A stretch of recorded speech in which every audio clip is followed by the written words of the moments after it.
नमस्कार बच्चों, हिंदी ज्ञान विद ममता यूट्यूब चैनल में मैं आप सभी का स्वागत करती हूँ। आप सभी बच्चे मुझसे जुड़े रहने और मेरी नई नई वीडियो पाने के लिए मेरे चैनल को लाइक, सब्सक्राइब जरूर करें। बेल आइकन को भी जरूर दबाएं। बच्चों, आपकी आज की जो वीडियो है वो 7वीं कक्षा पसंद की किताब से अध्याय 4 में जो कविता है कठपुतली उस पर आधारित है। उम्मीद करती हूँ कि आपको ये वीडियो पसंद आएगी और आप इस कविता का अर्थ जानेंगे और अपने पेपर के हिसाब से अपने एग्जाम में आने वाले क्वेश्चनों को बहुत ही अच्छे से अटेम्प्ट करेंगे। तो चलिए, आज मैं आपको कठपुतली जो आपकी 7वीं कक्षा का अध्याय है, चौथा अध्याय, आज मैं उसको आपके सामने समझाती हूँ। उम्मीद करती हूँ आप बड़े ही अच्छे से इस अध्याय को समझेंगे और इसका अर्थ ग्रहण करेंगे। सबसे पहले मैं आपको बता दूं कि इस कविता के जो रचयिता है उनका नाम है भवानी प्रसाद मिश्र जी। आप देख सकते हैं कविता जो खत्म हुई है उसके नीचे ये लाइन लिखी हुई है, भवानी प्रसाद मिश्र। यानी इस कविता के जो रचनाकार है, इस कविता को लिखने वाले जो कवि हैं, उनका नाम क्या है? भवानी प्रसाद मिश्र जी। चलिए, आप देख रहे हैं सभी बच्चे कि यहाँ पर एक कठपुतली है और जो कठपुतली है उसको कैसे नचाया जाता है। आप जब राजस्थान का कोई दर्शन करने जाएं या राजस्थान घूमने जाएं तो वहां देखेंगे कि वहां का जो एक प्रसिद्ध जो नृत्य है वो कठपुतली का नृत्य भी होता है। कई बार आपने टीवी चैनल्स में भी देखा होगा कि किस तरह से लोग कठपुतली को नचाते हैं और कठपुतली का डांस देखने में बड़ा ही आपको मजा भी आता है। आप देखते हैं कई बार आप यूट्यूब चैनल पे भी बहुत सारी कठपुतली के वीडियो देख सकते हैं और उसमें खास बात क्या होती है कि उसके पैरों में, उसके हाथों में एक धागे की सहायता से जो एक व्यक्ति होता है उसे नचा रहा वहां पर होता है, उसको नचाता है वो। यानी वो जो कठपुतली होती है उसका पूरा कंट्रोल किसी अन्य व्यक्ति के हाथ में होता है। कोई और ही उसको अपने अनुसार नचाता या फिर उसको रोकता है। वहां पर उसकी कमर को लचकाना, उसके हाथ को ऊपर नीचे करना, उसके पैरों को हिलाना, ये सब काम जो है उस व्यक्ति के माध्यम से उस व्यक्ति के माध्यम से किया जाता है। अब यहाँ पे कठपुतली जो है, बच्चों ध्यान देखना, ये जो कठपुतली है वो इस पूरी कविता को जो अब आप पढ़ेंगे तो यहाँ पर हमें ये भाव समझ में आता है कविता में जो कवि बताना चाहते हैं कि वो इसकी स्वतंत्रता की बात करते हैं। जो कठपुतली है वो किसकी बात कर रही है? स्वतंत्र होने की बात कर रही है। चलिए कविता पढ़ते हैं और देखते हैं यहाँ पर। कठपुतली गुस्से से उबली, बोली ये धागे क्यों है मेरे पीछे आगे, इन्हें तोड़ दो, मुझे मेरे पांवों पर छोड़ दो। सुनकर बोली और कठपुतलियां कि हाँ, बहुत दिन हुए हमें अपने मन के छंद छुए। मगर पहली कठपुतली सोचने लगी, ये कैसी इच्छा मेरे मन में जगी। भवानी प्रसाद मिश्र। यानी कुछ ही पंक्तियों में ये कविता लिखी गई है परंतु ये कविता जो है अपने बहुत सारे अर्थों को, बहुत सारे एक गहरे भाव को हमारे सामने लेकर खड़ी होती है। भवानी प्रसाद मिश्र जी एक कठपुतली के माध्यम से कठपुतली के मन के जो विचार है वो हमारे सामने रखते हैं। वो क्या कहते हैं कि कठपुतली कह रही है, गुस्से में है, कि बोलती है वो गुस्से में आकर कि ये धागे क्यों है मेरे आगे पीछे, क्यों मुझे इतने सारे धागों में जकड़ा गया है। यानी आप मान सकते हैं जैसे किसी मनुष्य को बहुत सारे बंधनों में जकड़ दिया जाता है, उसकी स्वतंत्रता को छीन लिया जाता है, तो वो अपने आप को बहुत ही असहाय महसूस करता है। तो यहाँ पे कठपुतली भी वही विचार रख रही है। मान लीजिए कि आप जो हैं आपकी स्वतंत्रता छीन ली जाए कि आपको कंटिन्यू 10 घंटे तक पढ़ाई करनी है, आप घर से बाहर नहीं निकल सकते हो, आपको केवल दाल रोटी खानी है, आप बाहर का कुछ भी खरीद के नहीं खा सकते हो, तो आपको क्या लगता है यार मेरी तो पूरी स्वतंत्रता ही छीन ली गई है, मैं तो अच्छे से खा भी नहीं सकती, खा भी नहीं सकता, या फिर मैं खेलने नहीं जा सकता अपने फ्रेंड्स के साथ। अगर मम्मी आपकी बंद कर दे, कह दे कि नहीं खेलने जाना, आपको घर में ही रहना है, मान लीजिए पेपर का टाइम आपके फ्रेंड्स खेल रहे हैं और आपको खेलने के लिए मना किया जाता है, तो आपको बड़ा बुरा लगता है। कहते हैं एक 5 मिनट के लिए भी मम्मी खेलने के लिए दे देना तो बड़ा अच्छा लगता है हमें। लेकिन अगर वो खेलने ना दिया जाए तो आपको अंदर ही अंदर घुटन महसूस होने लगती है। और किसी दिन मम्मी ने कहा कि तुम घर से बाहर नहीं निकलोगे भले आप वैसे अपने घर पे 5 मिनट आप 1 घंटा या 10 घंटे आराम से पढ़े हो, कोई दिक्कत नहीं है। परंतु अगर कोई ये बोल दे कि आपको जाना नहीं है, तब आपके मन में क्या लगता है कि हमें किसी ने बाँध के रख लिया है और आपको बहुत बुरा लगता है और आपको क्या लगता है कि मुझे निकल जाना चाहिए। जैसे इस समय लॉकडाउन चल रहा है, सरकार ने कहा है घर के अंदर रहिए, घर के बाहर ना जाइए, तो बहुत लोगों को बड़ा ये अजीब-सा लगता है, क्यों हम घर में बंद के रहें, हमें बाहर निकलना है और बहुत दिनों से जब हम बाहर निकले भी नहीं हैं, तो हमें क्या लगता है कि हम कहीं बंद कर रह गए हैं। तो ये सारी बातें जब आप देखते हो बेटा, तो आपको क्या फ़ील होता है कि आप किसी ना किसी बंधनों में जकड़े हुए हैं। तो यहाँ पे तो आप देख सकते हैं कठपुतली कितने समय से किसी धागे में बंधी हुई है और वो इन धागों को देखकर एक विचार लाकर क्या रख रही है कि ये धागे गुस्से में आकर बोलती है, धागे क्यों हैं?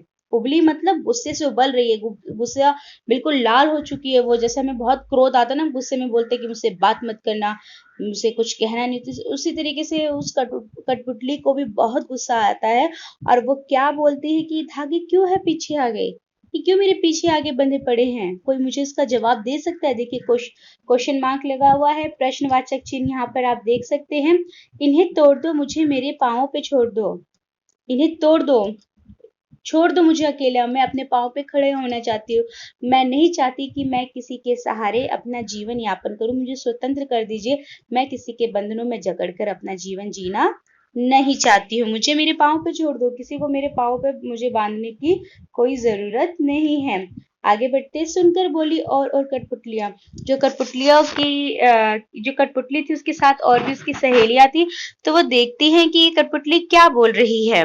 और भी और मतलब जो अन्य कठपुतलियाँ थी, वो भी बोली हाँ, बहुत दिन हुए हम अपने मन के छन छुए।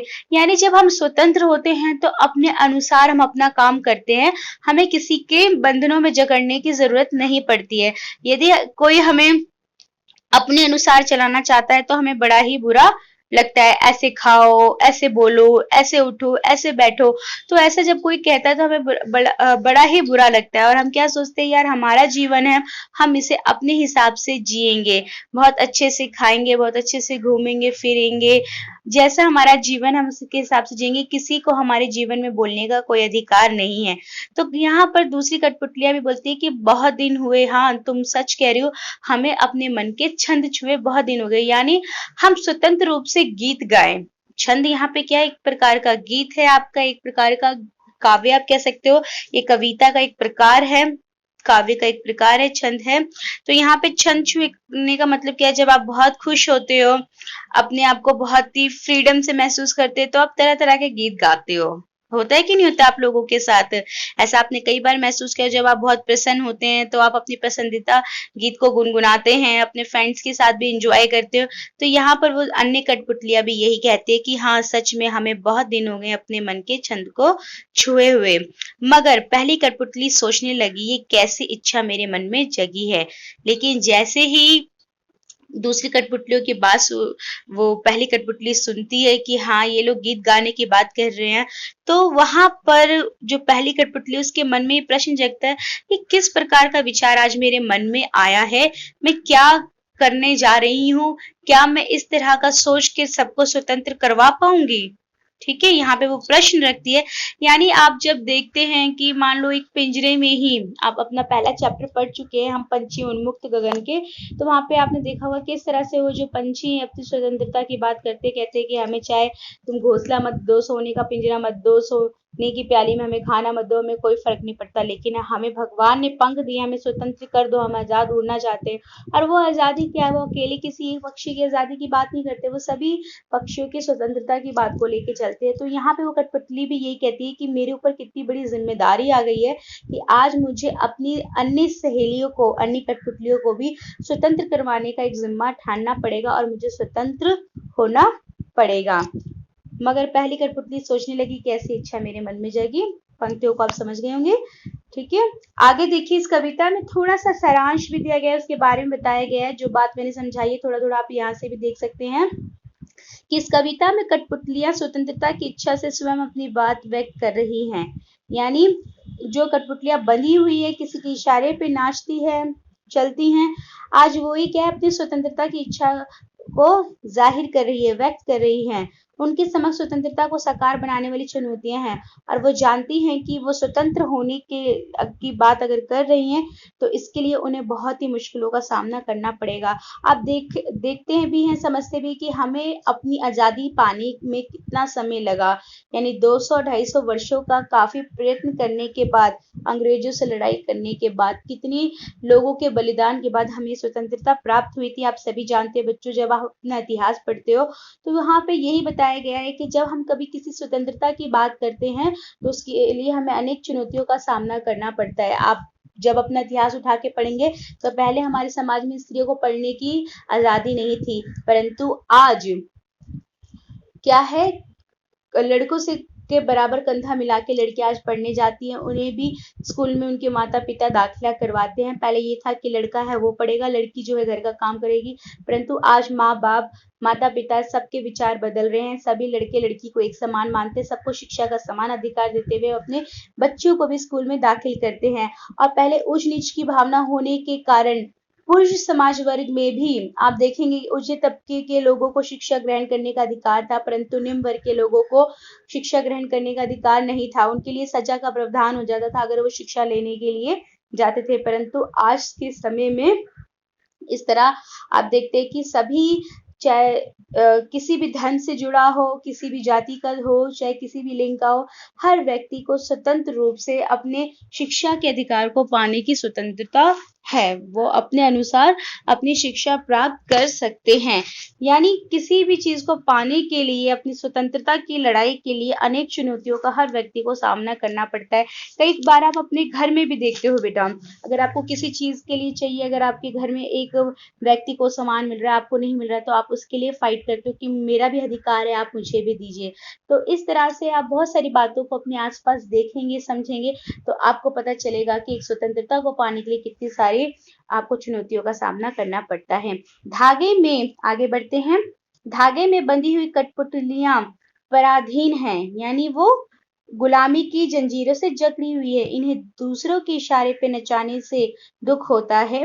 दुख से बाहर निकलने के लिए कठपुतली विद्रोह कर देती है। वह अपने पांव पर खड़ी होना चाहती है। उसकी बात सभी कठपुतलियों को बहुत अच्छी लगती है। स्वतंत्र रहना कौन नहीं चाहता, लेकिन जब पहली कठपुतली पर सबकी स्वतंत्रता की जिम्मेदारी आती है तो वे सोच समझकर कदम उठाना जरूरी समझती है। उम्मीद करती हूँ कि आपको बहुत अच्छे तरीके से कविता का समझ में आया होगा। यदि कहीं भी कोई भी कठिनाई है तो बच्चों आप मुझे कमेंट करके पूछ सकते हैं कि मैम आप हमें बता दीजिए कि यहाँ पर और क्या अर्थ निकल सकता है और हम किस तरीके से इसे समझ सकते हैं। इन्हीं शब्दों के साथ मैं ये वीडियो समाप्त करती हूँ। धन्यवाद।